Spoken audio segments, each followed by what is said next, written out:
This is Dustin with Redfli. One of the most underrated things in our business is a great pre-wire.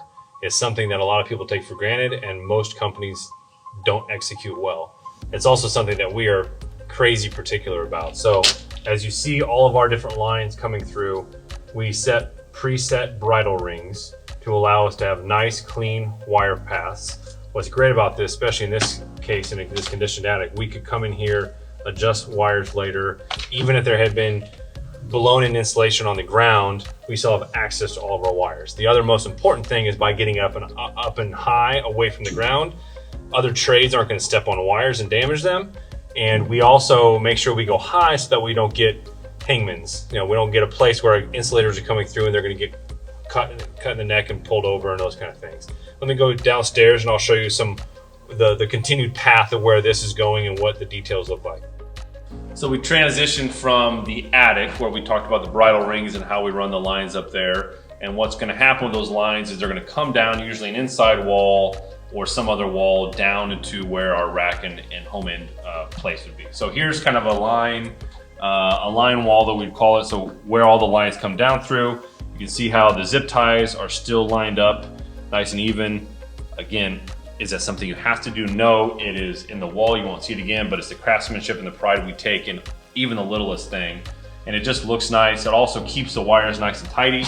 So the benefit of that is as drywall comes up to this, if you have loose wires, they can get stuck in between stud and drywall. Sheetrock can cause problems. So we do this for functionality, but we also want it to look nice and clean. In this house, we went all Cat 6A, all fiber. Basically, this has the latest and best wiring that is available today. So again, this is kind of what it looks like. Sometimes we will clamshell these with a ripped down piece of 2-inch or 3-inch conduit to protect them.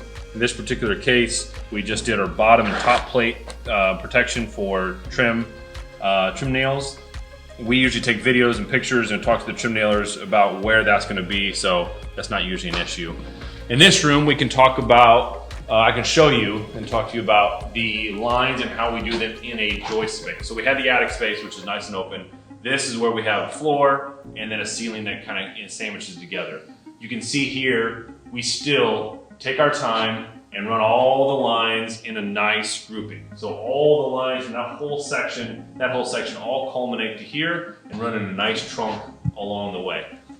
Most time when you see an AV pre-wire, that wire is going to be scattered everywhere. It's just going all directions, path of least resistance.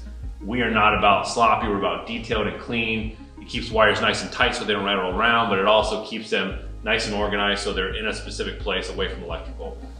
This particular run, again, just like the other one, kind of comes down here.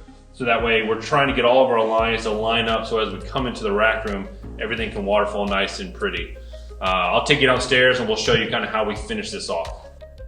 So here we have the finished result of all of our hard work and all of our time. Again, all those lines are kind of coming through the joist space right there, and then they will waterfall. Right now, these are just protected, but when we're done, we'll have a clean waterfall of each individual color. So it looks very professional, very clean, organized.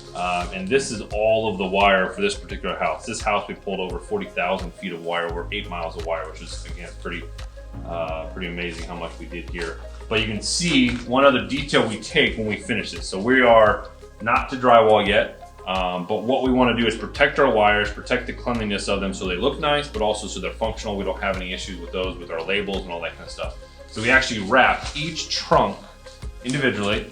It protects them from dirt and debris, but also from spray foam and from all the kind of things that happen in construction before we come back. And then we bundle and bag the bottom of these wires, again, so that when we come back, they're not just a filthy mess that then goes into your clean rack that needs to keep dust and dirt out of electronics. So this shows the culmination of, again, what of all our work goes into with the pre-wire.